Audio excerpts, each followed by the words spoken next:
예, 4교시입니다.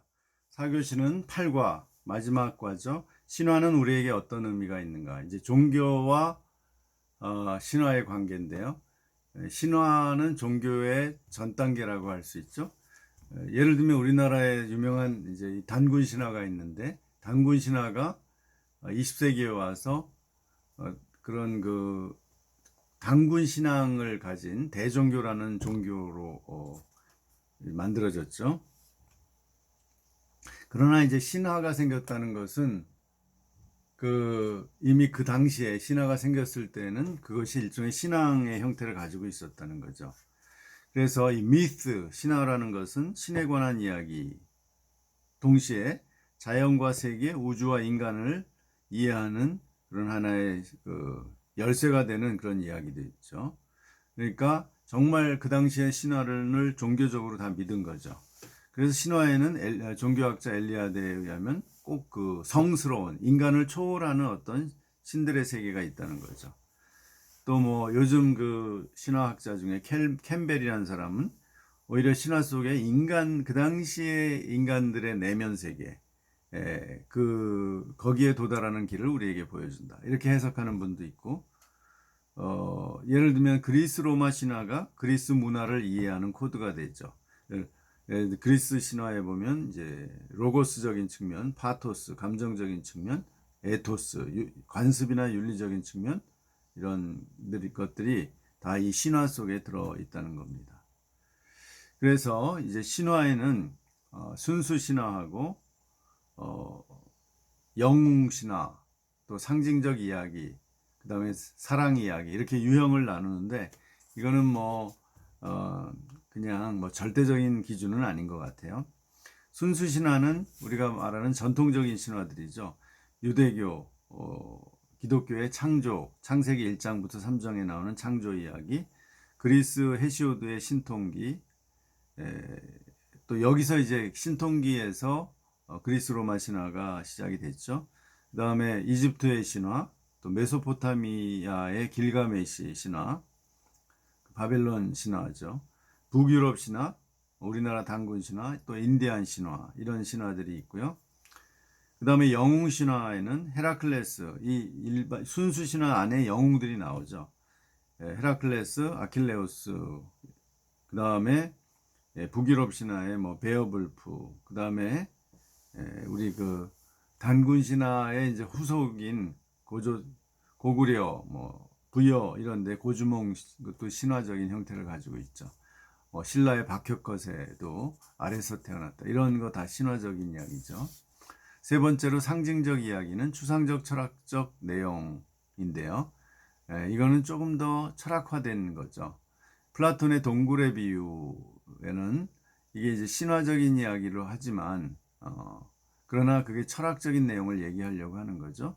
그리고 플라톤에 볼 수 있는 신인 국가에서 나오는 데미우르고스라는 그 신이 있는데 그 신이 신인데 그 신화적인 형태로 나와요. 이 이데아를 보고 세상을 만들었다고 하는 이제 그런 다 그 신화의 얘기를 빌어서 플라톤이 얘기를 하면서 우주의 어떤 원리를 설명하려고 하는 거죠. 그 다음에 신화에는 또 사랑 이야기들이 나오죠. 뭐 제우스가 연애를 굉장히 많이 한 얘기도 나오고 또 우리 단군 신화에도 단군의 아들 이제 단군과 환웅의 아들 단군과 이제 곰이 여성으로 변해서 이렇게 결혼을 해서 우리 단군 후손인 배달민족을 낳았다 이런 얘기죠. 그래서 이 곰과 관련된 곰을 자기 조상으로 생각하는 이 곰 토템 문화가 이렇게 넓은 지역에 걸쳐 있어요. 이걸 보면 지금 우리 북한 지역부터 여기 만주, 그 다음에 시베리아까지, 그 다음에 북해도까지 일본에 이렇게 그 다음에 여기 요동지방 이렇게 넓게 퍼져 있는 것을 볼 수가 있습니다.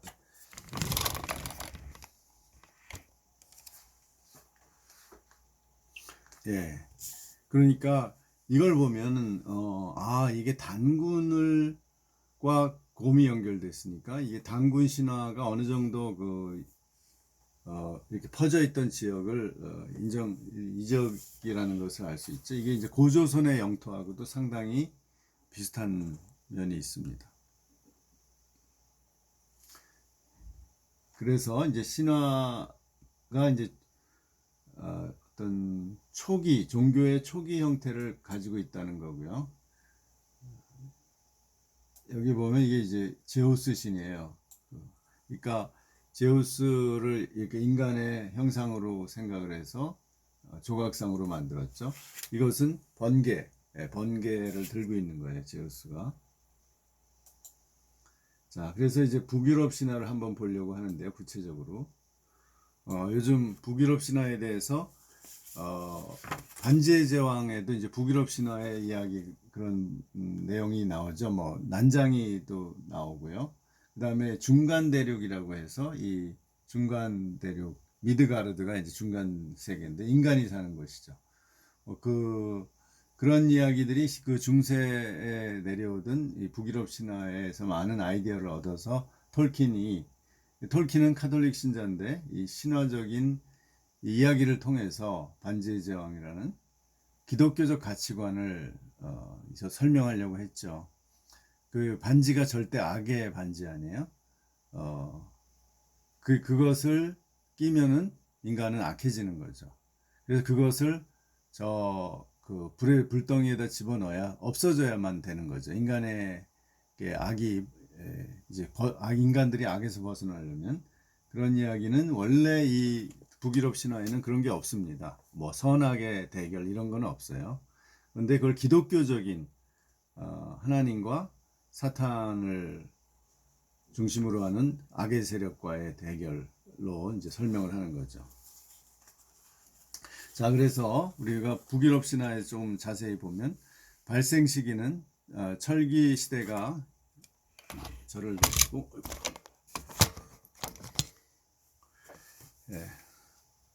막 시작된 1세기 정도로 봐요. 그래서 확실하게 한 5세기 정도에 한 5세기면은 한 400년경이죠. 형성이 됐다고 보고 전체적인 줄기는 역시 신의 탄생에서부터 시작이 돼서 신의 부흥, 신의 몰락 이렇게 되어 있습니다. 그러니까 신이 몰락하는 이야기도 들어있는 거예요. 좀 그게 독특하죠.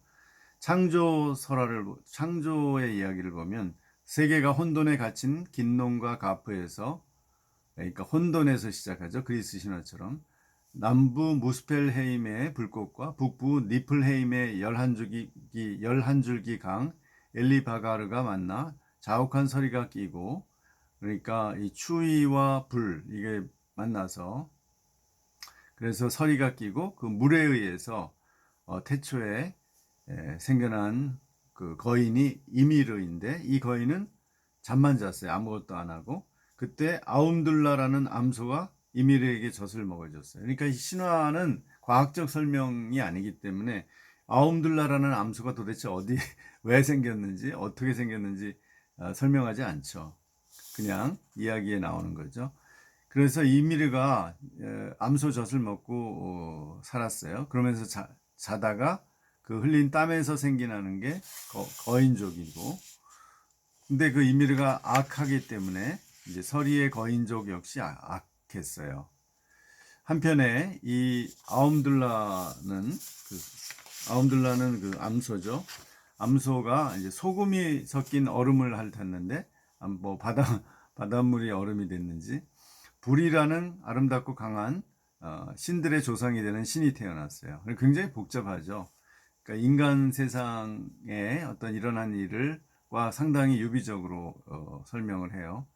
그래서 이 신이 낳은 아들이 또 볼이 어른이 돼서 거인족 여인하고 사이에서 낳은 세 아들이 오딘, 빌리, 베 삼형제다 하면서 이제 그 주신 오딘이 여기서 나오죠. 그래서 북유럽의 주신은 오딘이지만 또 토르라는 신이 계속 나와요. 토르가 굉장히 그 이야기의 대부분을 차지하는데, 그러니까 이제 주신도 이게 하나의 이야기만 아니고 여러 이야기들이 합쳐졌다고 볼 수 있죠. 그러니까 원래 티르가 토르가 됐다가 토르에서 오딘이라는 신으로 이렇게 이야기가 형성됐다고 지금 보고 있습니다. 자, 그러면 북유럽 신화가 말하는 세계는 무엇이냐면, 세계의 모양에 대해서도 두 가지 전승이 있는데, 하나는 끝없이 펼쳐진 기능가의 심연에 세계의 거대한 대륙이 떠올라 있는 모습이에요. 이 세 대륙의 이름이 신들의 땅인 아스가르트, 인간의 세계인 미드가르트, 그리고 거인족의 세계인 요툰하임. 이 아스가르트, 미드가르트, 요툰하임, 이렇게 이 세 세계가 공존하고 있다고 보고, 로키라는 신이 있는데 세 자식 중에 둘째인 요르문간트가 바닷속에서 미드가르트 둘레를 휘감고 조이고 있다. 이게 이제 뱀 같은 거죠. 로키의 자식 중에 요르문간트는 그런 큰 그 뱀 같은, 바다뱀 같은 그런 그런 일종의 거인이랄까요? 괴물이죠. 전승에 따라서는 대륙의 숫자가 9개까지 늘어나요. 3개에서 최소한 3개에서 9개까지. 예를 들면 아스가르트가 이제 아스 신의 세계, 바나헤임이 바나 신들의 세계, 알프헤임이 빛의 알프 요정 같은 건가 봐요. 알프들의 세계, 미드가르트가 인간의 세계, 요툰헤임은 거인의 세계, 스파르트 알파헤임은 검은 알프들의 세계, 니플헤임은 서리의 세계, 무스펠헤임은 불꽃의 세계, 헬은 죽은 자의 세계. 영어로 우리 지옥을 헬이라고 그러죠. 이 단어는 헬, 이 북유럽 신화에서 나온 거죠. 그래서 이제 헬이 죽은 자들이 가는 곳, 지하 세계 해서 이제 지옥이 된 거죠. 이러한 그 북유럽 신화가 문학적으로 영향을 많이 줘서 니벨룽겐의 반지라는 중세 이야기를 만들어냈고, 또 현대에 와서는 반지의 제왕이라는 이야기도 만들어냈고, 그 다음에 게임에서 던전 앤 드래곤 시리즈도 이 북유럽 신화에서 그 아이디어를 얻었고요. 그 다음에 마블 코믹스 있죠. 마블의 영화 중에 토르라는 게 바로 이 주신 이야기입니다. 그 다음에 툼레이더의 언더월드를 보면 이런 북유럽 이야기가 이제 그 영화에도 나타납니다. 그래서 결론적으로 인류의 신화라는 것은 인류의 상상력의 보고예요. 이게 이제 종교화된 상상력이죠. 그래서 대부분의 문학이, 고대나 중세 문학이 신화의 뿌리를 두고 있고, 신화는 전통적 세계관과 믿음을 전수해 왔고, 또 그 안에는 인간의 미래에 대한 어떤 소망, 희망 이런 것을 담고 있죠. 그러나 신화가 항상 어느 시대에나 똑같은 믿음을 주는 건 아니죠. 지금 우리가 단군 신화를 믿지 않잖아요. 그게 과거에는 우리 먼 조상들에게는 굉장히 중요한 세계관과 믿음을 줬겠지만 지금 우리는 믿지 않죠. 또 북유럽 신화가 정말 그 노르만족들, 그 바이킹족들이죠. 그 사람들은 정말 그 신화를 믿은 거죠. 그러나 오늘날의 북유럽 사람들, 노르웨이나 스웨덴이나 이런 사람들, 덴마크 이런 사람들이 북유럽 신화를 진짜로 믿지 않죠. 이미 그들은 기독교에, 특히 루터교의 개신교를 믿고 이제 세속화된 사람들이 많죠. 여기서 마지막 한 분을 이제 소개하려고 하는데요. 우리 신화를 이용해서 기독교를 잘 설명한 사람이 있습니다. 그분이 바로 누구죠? C.S. 루이스죠. C.S. 영국의 옥스퍼드에 오래 있다 케임브리지 대학 영문학 교수가 되었던 C.S. 루이스인데, 이분의 책 중에 신화에 대한 이야기가 바로 이 나니아 연대기라는 게 있죠. 영화로도 이렇게 3편이나 만들어졌는데, 이 나니아 연대기는 이 사자가 이름이 뭐예요?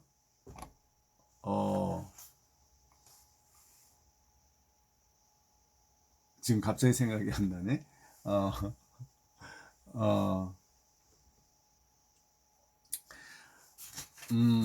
이 사자가 그리스도를 상징하죠.